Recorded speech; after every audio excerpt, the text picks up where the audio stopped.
بسم الله الرحمن الرحيم. الحمد لله رب العالمين، والصلاة والسلام على أشرف الأنبياء والمرسلين نبينا محمد وآله وأصحابه أجمعين. أما بعد، فأعوذ بالله من الشيطان الرجيم. بسم الله الرحمن الرحيم. وإذ يرفع إبراهيم القواعد من البيت وإسماعيل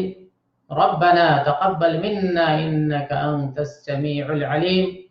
ربنا واجعلنا مسلمين لك ومن ذريتنا أمة مسلمة لك وأرنا مناسكنا وتب علينا إنك أنت التواب الرحيم ربنا وابعث فيهم رسولا منهم يتلو عليهم آياتك ويعلمهم الكتاب والحكمة ويزكيهم إنك أنت العزيز الحكيم. محترم سامعین کرام، جیسا کہ پچھلے دو اسباق میں آپ کو اطلاع دی جا چکی ہے کہ ہم ان اسباق میں نبی کریم آخر الزمان نبی حضرت محمد صلی اللہ علیہ وسلم کی سیرت طیبہ کو پیش کرنے کی کوشش کر رہے ہیں. تو آپ صلی اللہ علیہ وسلم کی سیرت سے متعلق کچھ تمہیدات ہیں، کچھ بنیادی باتیں ہیں، کچھ شروعات کی باتیں ہیں جن کا ذکر ضروری ہے. تو انہی میں سے ایک یہ بھی ہے کہ حضرت نبی کریم صلی اللہ علیہ وسلم کا تعلق ابو الانبیاء حضرت ابراہیم علیہ السلام سے ہے، یعنی حضرت محمد صلی اللہ علیہ وسلم حضرت ابراہیم علیہ السلام کی اولاد میں سے ہیں. اور اس کی تفصیلات جو ہے آج کے سبق میں ہم پیش کریں گے کہ حضرت ابراہیم علیہ السلام کس طرح سے مکہ آئے اور کس طریقے سے مکہ میں جو ہے انہوں نے کعبہ شریف کو تعمیر کیا اور ان کی اولاد کس طرح سے پھیلی اور محمد صلی اللہ علیہ وسلم کس طرح سے ان کی اولاد میں ہوئے. تو آج کے سبق میں ہم انہی باتوں کو آپ کے سامنے پیش کرنے جا رہے ہیں. تو بھائیو،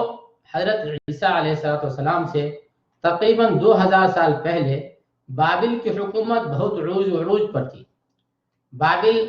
عراق کا ایک شہر تھا. تو اس زمانے میں وہ بڑی شان و شوکت والی حکومت تھی. دولت کی ریل پیل نے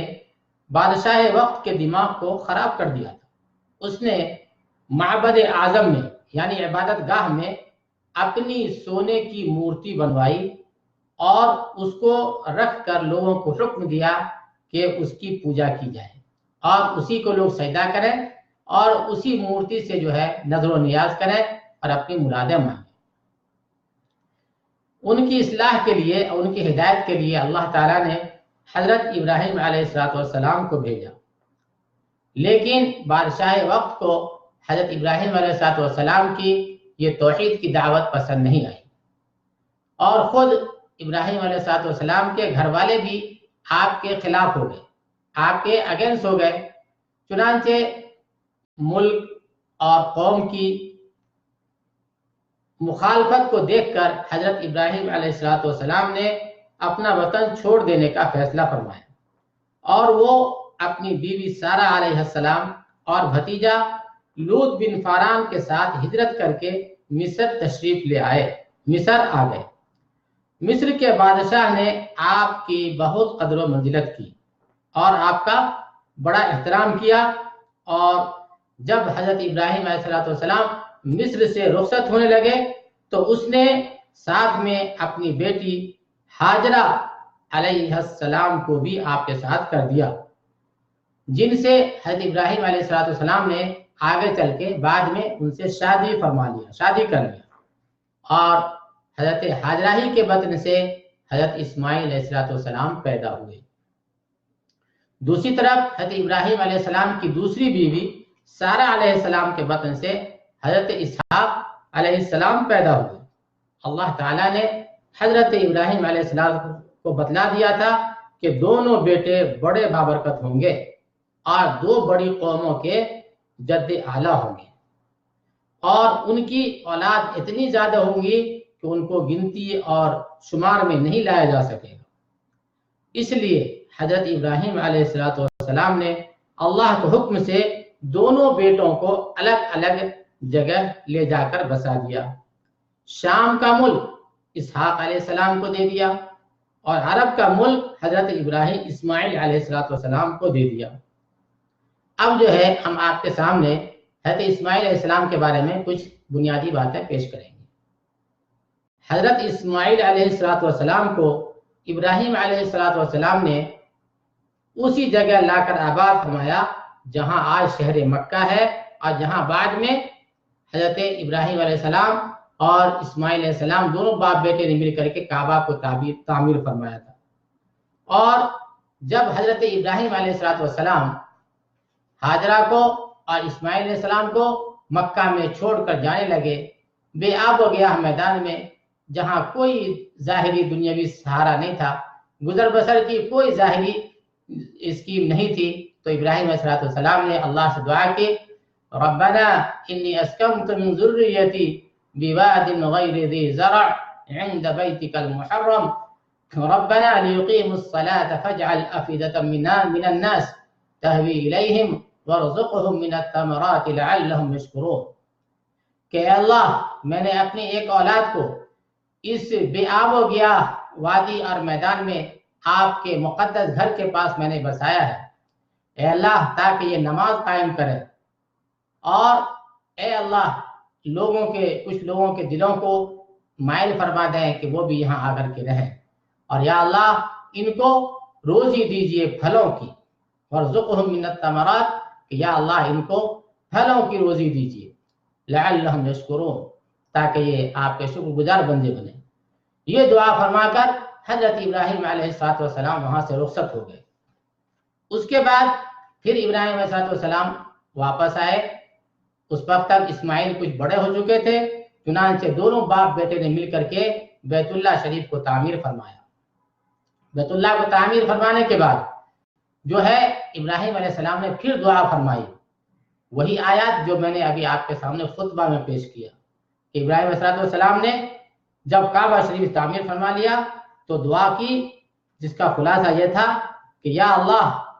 ان کی ہدایت کے لیے اور رہنمائی کے لیے ایک عظیم الشان رسول بھی اسماعیل کی نسل میں اس مقام پہ پیدا فرمائیے، یعنی ایک عظیم الشان نبی اور رسول کی جو ہے اللہ سے ابراہیم علیہ السلام نے دعا فرمائی کہ ان کو ایک عظیم الشان نبی اور رسول عطا فرمائیے،